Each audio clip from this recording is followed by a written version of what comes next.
Yo, what's good, YouTube? This is Jay from TNJ.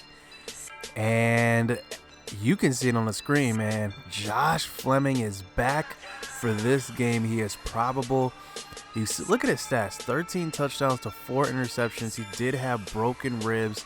If we look at the stat comparison between him and Peyton Ramsey, I mean, they're pretty comparable. Look at this. 14 touchdowns to 3 interceptions for Ramsey, 13 touchdowns to 4 interceptions for Fleming. So, I mean, they're pretty much the same at this point, but the thing is, I've seen Ramsey in big games, and this is such a big game coming up this weekend versus Michigan. And look at my receivers. I mean, Dave Ferguson, he's leading the team in touchdowns and receptions with 39 receptions, 10 touchdowns. Look at the receiving leaders here.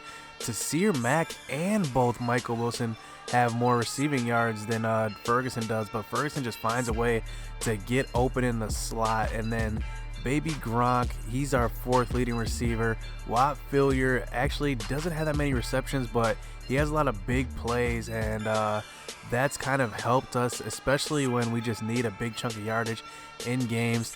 If we go to rushing here, Devontae Williams, 840 yards, almost 200 yards away from another 1,000-yard season. Then Paul Stone has 250 yards rushing, and then Dave Ferguson is behind him. Haven't really given too many other running backs the ball, really. I mean, Cole Jest, he gets in there a little bit, but not really. On the defensive end, let's just look at who's leading our team defensively. So sacks, Jerome Johnson. Remember, he had that huge game when he broke the school record sacking the quarterback. 8 sacks on the year. Brandon Wilson has 8 as well. Stallings actually has 3 off of the bench, and that's hilarious because, I mean, that never happens. I mean, a guy that just comes in maybe for 10 plays a game, maybe that, he gets 3 sacks on the year. Raekwon Jones is equal with him as well. 46 solo tackles for him. He's beasting this year. Burgess as well. And then if you look at interceptions here, Andre Brown leading our team in interceptions with 6. Marcus Rutledge with 3. Marcelino Ball with 3. Richie Simmons, middle linebacker, with 3 as well.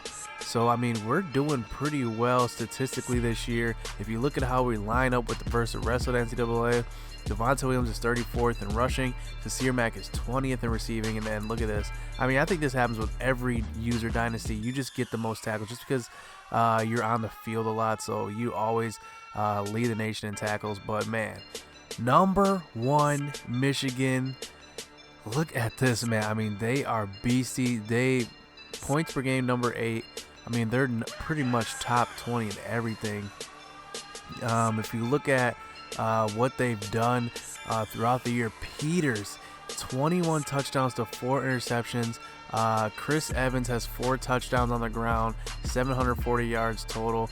And then Peoples-Jones, 399 receiving yards. Not that many, actually. So I'm pretty sure that Peters probably spreads the ball out, because this is going to be a tough game, though. I mean, this is no slouch of a team. And, I mean, honestly, they're number 1, 99 overall, everything. So this is going to be a tough game. We did beat them last year, but they're coming for revenge, man. And they are at home. I mean, Harbaugh's going to bring his people to this game, bring all he's got to this one. So no more talk. Let's just get into this. Number 5, Indiana. Number 1, Michigan. Let's get it. Hopefully Fleming does not start out this game with some butterflies, especially he's coming back in his first game versus the number 1 team in the nation. So he's got a lot on his plate coming off an injury, and right away taking a sack, and we're going to be facing a 3rd and 24 early on the first drive, and right away the Michigan defense forces a punt, but we do pin them inside the 5 on the ensuing punt. So Peters drags his offense back out onto the field for the first time this game and finds his tight end wide open over the middle. I kind of thought that they were going to run the ball there. leaves the middle of the field wide open for the 50-yard gain, and Chris Evans is just an animal, getting a 33-yard reception up to about the 15-yard line, and Peters on the next play runs it up to the 2-yard line, and he's showing that, man, he can run the ball too. And on the next play, giving it to Chris Evans, the playmaker at running back for the Michigan Wolverines. And just like that, Michigan starts out this game on top 7-0. And Indiana, I mean, we just got to put some points on the board. We can't trade blows with them. We have to play good defense, play good offense. So Josh Fleming is going to have to use his legs as he did there. And Devontae Williams gets a wide open hole, getting up to the 33-yard line. But on a 2nd and 10, Josh Fleming is going to drop back, throw to the outside. Baby Gronk's going to go up and get it. That's only an 8-yard reception, but that was a long throw. But on a 3rd and 9, he attempts to throw to Dave Ferguson, and that throw was way off the mark and right into the defender's hands. So the Michigan Wolverines take over, but we are getting in for the sack that time by Raekwon Jones. So on a 3rd and 10, Peters is going to drop back, get the ball over the top of Raekwon Jones on that one, and getting it complete for the 1st down. So on a 1st and 10, Peters is rolling out once again, scrambling, breaking a tackle, getting past the 50-yard line. So look at this attack here. Evans is going to find an open lane, getting up inside the 10-yard lines. Chris Evans showing that he is a beast right now. And on the next play, on our 1st and goal to end the 1st quarter, another one, he's getting into the end zone. So Michigan, Jim Harbaugh's Michigan, is getting on the board for the 2nd time this game, and they take a commanding 14-0 lead, but it is still the 2nd quarter, so plenty of time left in this game. So we're getting the ball to Sear Mack there on the open vertical there, but on the next play, 3 defenders collapse to Fleming, and he gets it out to Dave Ferguson, who takes it all the way into the end zone for the touchdown. Dave Ferguson showing that he can run the ball. He's doing it all this year as a freshman, and he's a dynamic receiver in the slot. He can motion, run triple option, do whatever it takes to win. So now it's only a 7-point game, but they do have that man, Chris Evans. He's doing it all, running the ball, that time catching the ball out of the backfield. And Peters is just putting it on the money wherever it's thrown. But look at that. On the next play, a perfect block by the guard on a 3rd down, blocking Marcelino Ball, coming up for the tackle. And Chris Evans capitalizes. So this 14-point lead is back on the board. So we have 5 minutes left. Drive down this field, get some points on the board before half. But we're going to just feed that man, Devontae Williams, because he's getting a bunch of running lanes. Look at these wide open running lanes. This one's for an 8-yard gain. So on a 3rd and 10, Fleming is going to roll out right, almost get sacked on that one, throw it out of bounds. And the Michigan ends, I mean, they are just fast, led by Gary on the outside. And we do settle for the field goal. So there's 3.5 minutes left in this half. And look at Chris Evans just bouncing off of these tackles like it's nothing. Getting that was a negative 6-yard tackle that would have been. He turns it into a 26-yard gain. And Chris Evans, it's ridiculous. I don't know like what is going on. But we cannot stop him. And a couple of plays later, look who that is. That's Corey Nichols. Remember, we were trying to recruit him our first season, and look at him. He's already breaking us off. And what do you know? Evans gets in for the touchdown. Another one for him. That's 4 rushing touchdowns for him in this half alone. And we are in trouble. 18-point deficit, but we can make it up, get into the end zone here. So on a 3rd and 4, Josh Fleming gets tackled from behind, so we have to go for it on 4th and 2. We're down by 18, and Dave Ferguson gets open on the slant route, almost getting to the 30-yard line. So on a 3rd and 8, once again, facing these 3rd downs, and Fleming's going to have an open lane to run, getting the 1st down. So we are now at the 20-yard line on 3rd and 5. Look who's open. Whop Failure getting open for the 15-yard touchdown reception, and that one was much needed because we were running out of real estate to come back into this game. But we have to go for it on a 2-point conversion, make it a 10-point game, and man, the corner blitzes, but we get in there. Sean Bonner stumbles his way into the end zone, and that's going to be the half. We are going to be down by 10 points at the half. So as you can see, they started out the second half with a little bit of trickery on the end, but on a 3rd and 5, Peters fits it in there to Tariq Black on the 8-yard reception. That was just pure luck on that one, and we're just having a hard time. Their offense is doing it all. They are running the ball with Chris Evans, running the ball with Peters, but on a 3rd and 7, they're attempting a screenplay, and that one was a nice tackle by Burgess on that one. So we force a punt, get the ball back, exactly what we needed, and we just gotta make some easy throws. So that time we get the curl route to Tasir Mack on the outside, and on a 1st and 10, finding Dave Ferguson on the slant route on the sideline.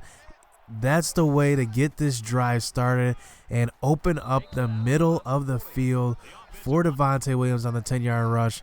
But on a 1st and 10, attempting a screenplay, and Gary is just too fast off that edge. He is so fast. I had no time to get rid of that one. So on a 2nd and 18, Fleming's rolled out to the left and throws an absolute dot across the field to the freshman Dave Ferguson. He had his body leaned all the way to the left, threw all the way to the right for a perfect throw, so almost for a 1st down. So on a 3rd and 5, he's going to throw across the middle. Michael Wilson doesn't drop many of those, but look at this. Fleming is down once again.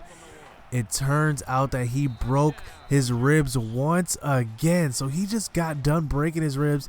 He re-breaks them. So he's out for another additional week and for the rest of this game. So we're gonna depend on Peyton Ramsey for the duration of this game, but Chris Evans not if we can't stop him. He is just killing us, and we are now on to the 4th quarter, down 3 points, and Tariq Black, Peters is just finding everybody. He's putting every throw on the money.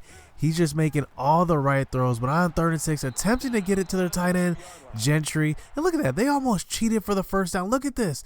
They were trying to make him fall forward so bad. Good thing I had all those defenders in his way. Otherwise, that would have been a 1st down. So they take the field goal, and it's a 6-point game. 5 minutes left, and Peyton Ramsey, he can be the hero. He can possibly even reclaim his starting spot over Fleming. And it's the 4th quarter. He's got to be Mr. Clutch here. And as you can see on a triple option, getting the 1st down. So on a 2nd and 4, running the ball because we had to milk this clock. We had to be smart about this. We don't want to give them too much time. But this is a tough game. We have to do everything we can to score because this Michigan's defense, it's good. I mean, they are flying to the ball.